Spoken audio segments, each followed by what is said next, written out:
Hello and welcome. We just finished reading The Rose Elf by Hans Christian Andersen. This is actually my second time recording this because the first time I recorded it, file corrupted. Hopefully, it doesn't happen this time. But I have a lot of things that I want to say about this story because I really like this story. I like the idea that every time a flower is born, there is a little elf with wings that gets born inside of them. It's something, it adds to the effect of the blooming of a flower. It's like every time the flower blooms, it gives birth to something. And that's very, very beautiful. And I'm going to link that to something I'm going to say later. It's a very tragic story, and it's one that, while most people haven't experienced the murder side of it, a lot of people I'm sure have experienced where you're madly in love with somebody and you can't wait, but somebody in your family is just adamant against it. Where you're stuck living with family who is probably abusive and who just doesn't really care about you. And that's always a tragic and a horrible situation, especially when there's somebody that you love, who loves you, who wants to help you out of that situation. And that's what the lover was. He was a man who wanted to help the woman that he loved get out of a bad situation and was willing to listen to her brother, which means he was very honorable because they knew that he was evil. He was like, look, I'm going to listen to your brother. I'm going to go on this travel, this mission, whatever it is that he's doing, and I'm going to come back. And when I come back, I'm going to take you away, and we're going to live happily ever after.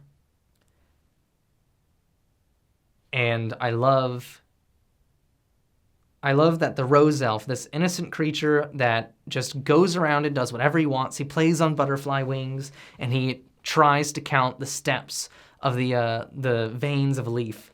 You know, it's just like carefree and innocent, just like a flower. And he stumbles upon this love, and he can recognize this beautiful love that exists between this woman and this man. And he's just so enthralled and interested in it. And he flies into the flower that the woman kisses, the rose that the woman kisses. And he goes and he sits inside of it because whenever she kisses it, she fills it with the sunlight. And, per se, she fills it with the same warmth that the sunlight would bring. So it opens up.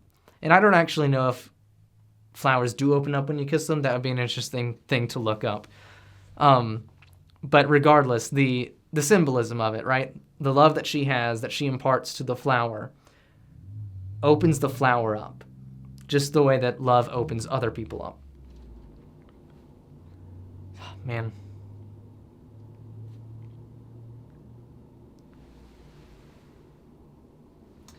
You can probably hear the fan going. I'm just going to keep talking anyways. And so with this flower that's now in bloom, the Rose Elf goes inside of it because if he gets stuck outside, it's very dangerous for him. So he goes into the rose, and he can't fall asleep because his whole intention of going to the house was to fall asleep inside of a flower that was still open. And he gets placed inside of the chest pocket of this man, and the man's heart is beating so rapidly and so fast. And while I have not yet found my love, I have been in love before. And I think anybody who has even just been attracted to somebody in their life knows that very rapid beating of the heart that occurs whenever you are in love, whenever you just think about this person and your body doesn't even necessarily tremble, but it shakes to life in a new and renewed way. And you're so excited, and you just want to keep going forward in life because it's just so beautiful. And he takes the rose out, and he just continues to kiss it because that's the last spot that the woman kissed.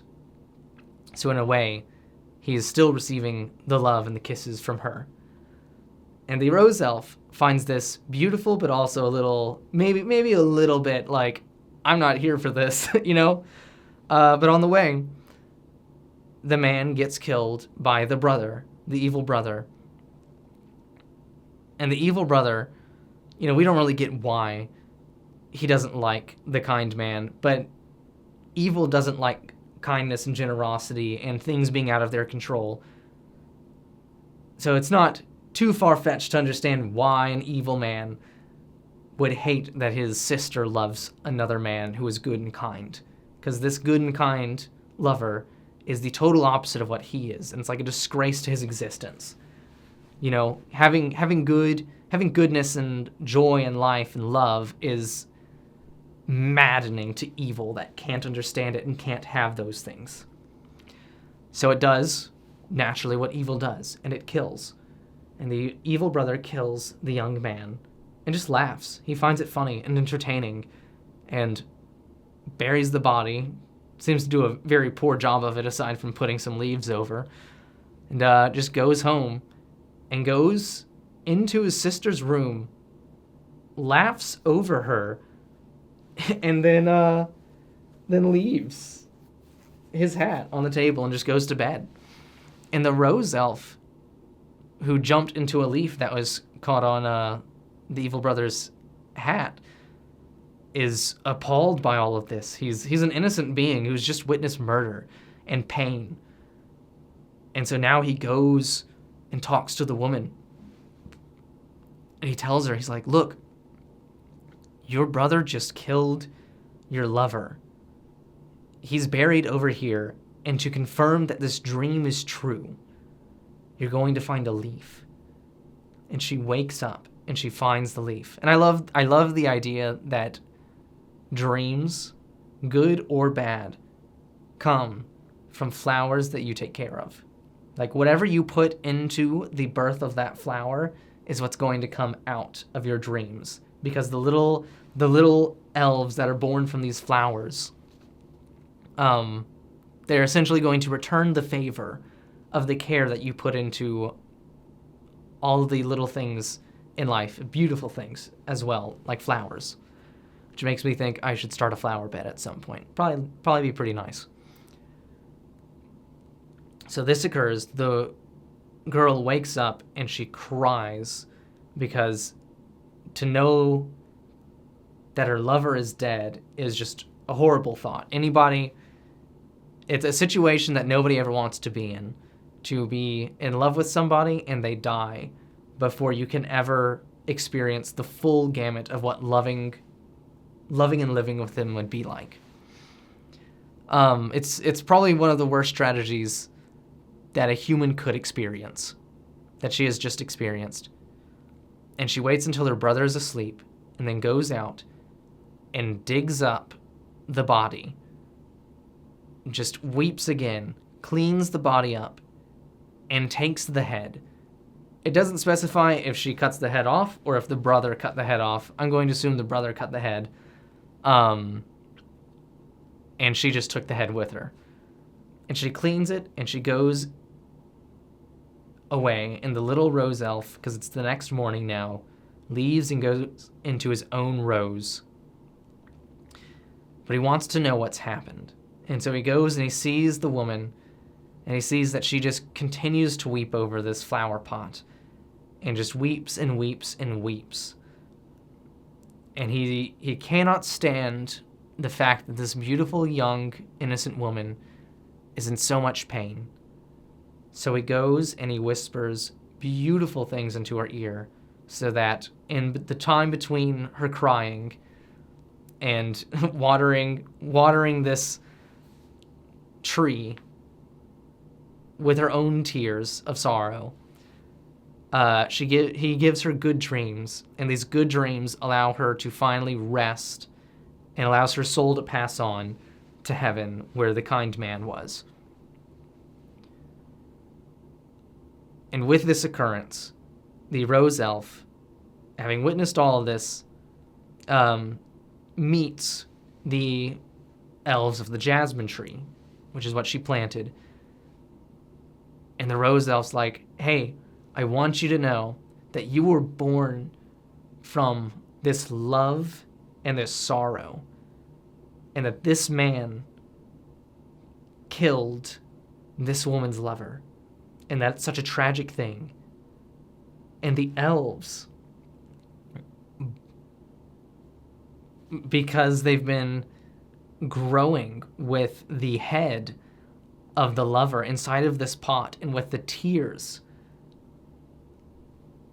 of the woman have grown up with the knowledge and the bitterness and the love and the resentment that the skull and that the tears harbor.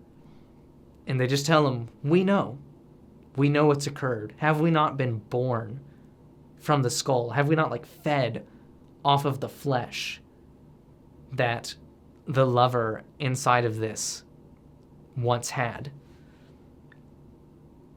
And so with that, the rose elf parts, and he goes and he finds some bees, and he talks to the bees, and he tells the bees, there's been a great tragedy that has occurred. We cannot allow this to stand. Justice must be done, which is true. Justice must be done. An evil man has intentionally killed one person and then unintentionally killed another, but he doesn't care. He takes the flower pot as his inheritance, right? And the wording of it, I really believe, conveys the idea that he doesn't care that she died. He just looks to see what he can get off of her death, which is what you get. An inheritance is what you get off of somebody's death. So he's like, well, my sister's dead, but I get this wonderful jasmine tree. And he puts it in his room. And over the night, while the bees plot and while the rose elf plots, the elves that are born out of the melancholy of this event step out and whisper nightmares into this man, right? They were born from an injustice and pain, and now they are causing him that pain, and they're going to be the retributive hand of God, essentially. They go in and they poison him slowly and slowly with their spears, and they just speak evil to him all night, so he does nothing but have nightmares and horrible, horrible dreams, to the point that the poison and the nightmares kill him overnight. And finally, people show up, and they witness all of this stuff happening. They find the dead body, and they're like, oh, I guess the scent of the jasmine killed him. And nobody knows anything that's occurred. They're just like, well, person's dead. We should probably take care of this and, give him funeral rites. But the rose elf and the bees that are there, having learned that he's dead, are like, oh, but we can't allow his memory to be remembered as something good. Justice has not fully been done yet. True justice hasn't been fulfilled. So they go to the jasmine tree, and they just swarm it inside to the point where somebody's like, we have to remove this because it's attracting the bees, and the bees are going to harm somebody. So a person grabs the jasmine, and then one of the bees stings the man, causing him to drop it. And there they see that a skull was inside of the pot, and they put all of the pieces together. And so now they know that an evil man has died and committed murder. And it destroys not only his body, but his reputation. There's nothing left of the man in this life worthy of note or value, aside from knowing that he was evil and that we must guard against such evils in the future. And so justice is actually finally satisfied. A good man died and went to heaven, and then his lover, who did everything right, she honored the dead that she loved, and then she passed on to heaven to find her love again. And the man justly dies and is shamed and humiliated. And I just love the concept of this transference, like I brought up at the beginning, with a rose elf. The roses that you take care of, they are born with beauty and innocence, because that's what you put into them, is beauty and innocence. That's what they were made for. And then when a tree or flower or something gets born from misery, it knows that. There's a memory to the way that it was handled, the way that it grew up. And nature itself the hidden things born in nature reveal and take retribution in their own way. So whether or not a rose elf ever found out or ever went and got revenge, the fact that this plant exists and how it exists and why it exists, it tells a story, and it knows, and it will speak against that man on Judgment Day. And I just think that's really neat. But that's what I got out of the story. What did you get out of the story? Let me know down in the comments below, and don't forget to like and subscribe, and hit that little notification bell, and hey, check out one of these other videos. They are just like this one, so if you like this one, you will probably like one of these. And I hope to see you again. Thank you.